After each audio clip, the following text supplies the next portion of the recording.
This is problem 318E. It's on page 163. A rectangular plastic link in an office printer is to be made from glass-filled acetylcopolymer, see Appendix A20. It is to carry a tensile force of 110 pounds. Space limitations permit a maximum thickness for the link of 0.2 inches. Specify a suitable width of the link if a design factor of 8 based on the tensile strength of the plastic is expected. So here's what we're given. The shape of this part is just rectangular. We're told that the thickness is 200 thousandths of an inch. There's an axial force in the amount of 110 pound force. We'd like to know a width, that's what we're looking for.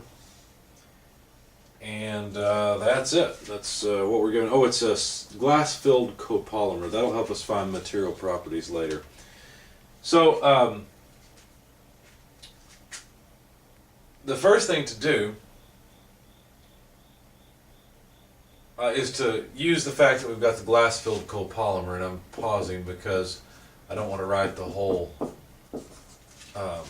gory details here. If you look in the appendix, there is a page. I'll try to find it for you quickly. You want to find material properties, and you should have this tab in your book.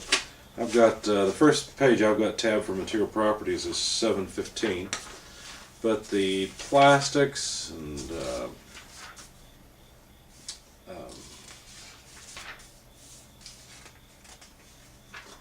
here we are.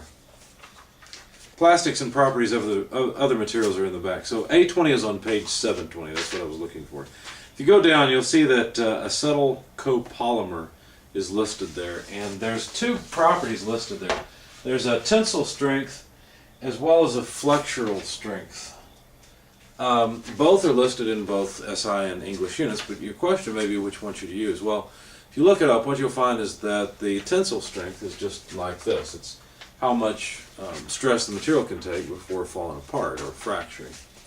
The flexural strength is where the piece is bent. Now, we'll learn a little bit later that the stress is still a normal stress in the case of bending. If you were trying to bend this beam, say you were supporting it at either end and pressing down in the center with a force, that's also a bending stress, but it ends up being a normal stress in the material. Of course, the stress distribution profile is different. So you may wonder what's the difference between the two. Why a flexural modulus and a tensile modulus? Well, the reason is because it's a plastic, and the plastic doesn't behave as you would expect a metal to behave. And so those two numbers, the flexural modulus and the tensile modulus, are a little bit different. So we'll talk about that a little bit later, though.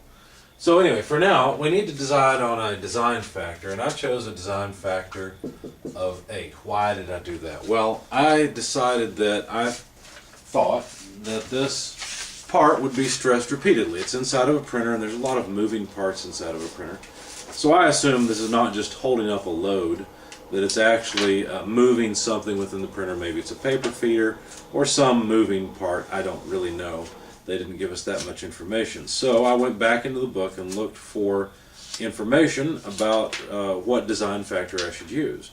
Now, what should we use? Well, obviously this is not necessarily a ductile or a brittle type of material necessarily. I mean, we could look at the percent elongation. It's probably something worth doing. So we'll go back to page 720 and look while we're here.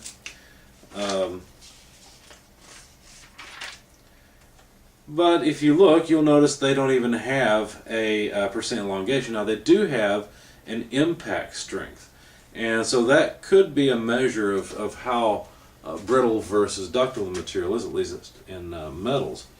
If you look there, you'll see that the impact strength in foot-pounds per inch is 1.3. And if you compare that at least to the other numbers on this table, you'll notice it's a fairly small number. It's not all that large. It's about an order of magnitude. The largest numbers are about an order of magnitude larger. The smallest numbers are an order of magnitude smaller. So it's in the middle as far as order of magnitude goes. And we don't have any impact information for the metals that I saw, except well, to measure their ductility versus their brittleness. So is that a high ductility or not? I don't really know. And so what I chose to do is to simply go back to the table. Let me find it for you quickly.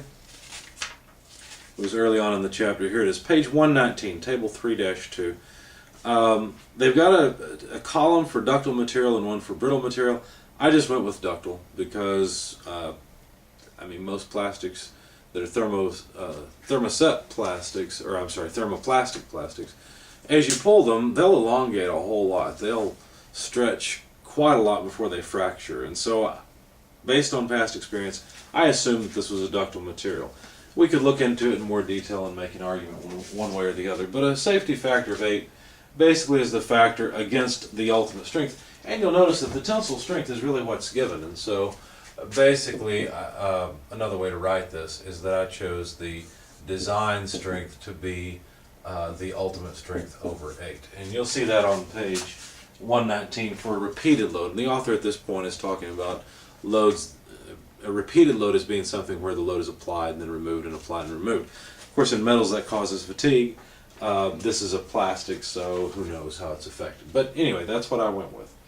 So what that means then, oh, by the way, I didn't finish this off. The tensile strength was given in the appendix A20 on page 720 as 8 KSI. So what that means is that I'm going to use a design stress, plugging this in 8 KSI of 1 KSI. So 1,000 pounds per square inch will be the most load I would apply to this plastic. And so from here on out, it's a pretty straightforward problem. The normal stress in the material that I'm going to design to will be force over area, but that's just the force over the width times thickness, because the cross-sectional area is just width times thickness. So we can rearrange this to solve for the width. The width then would be the force applied divided by the design stress and divided by the thickness of the member, which is of course 200 thousandths. So this is 110 pound force divided by 1,000 pound force per square inch and divided by 0.2 inches. Let's make that an X so it looks more reasonable. Okay, so the pounds force go away. This inch cancels with one of the inches there. This inch is in the denominator of the denominator, and so the units of W will be inches, and it just comes out to 0.55 inches, or 550 thousandths of an inch. So there's our solution. This width ought to be over a ½ inch at 550 thousandths, and should work fine.